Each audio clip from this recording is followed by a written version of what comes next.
ده 28 مهدهان سال 2014 و به فرمانکه جی سروک مسعود برزانی سروک هرما کوردستان هیزن پیشمرگه جبو باجار کوبانه ی روجاوای کوردستان داکو بروانی ده بر باجر ده و شر ترور بکن هاتن شاندن پشتی پژراندنا پرانیا اندامین پارلمانا کوردستان جبو شاندنا هیزک ج پیشمرگه جبو باجار کوبانه سروک مسعود برزانی کاریبو هیزن پیشمرگه دریا ترکیه را نخاسم باکور کوردستان بشینه کوبانه و ده 28 مهدهان هیزن پیشمرگه ین دستشانکری جهرما کوردستان بریکتن پشتی سه روزان د 31 مهدهان گهشتنه کوبانه و بشداری د شر درخستن و درخستن رخصتن داعش یا تروریست کرن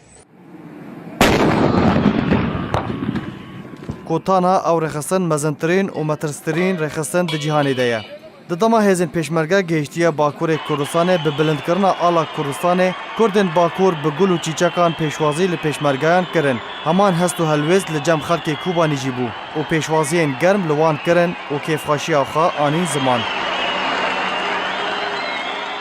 چونا هیزن پیشمرگه جهرما کوردستان جبو کوبانه و هاور هاتنا ایش و کلین وی و دریا خاکا ترکیه را روژکا دیروکیه و کاریبون به هیزن بشدار را ریخستنا داعش جگوند و تاخین داگیرکری درخینن و ناوی خواه ده دیروکا کردی ده تومار بکه و بچسبینه گوتانها او روژ وکا شانازیه که لچارپارچه کوردستانه و کرد به سربلند و سرفرازن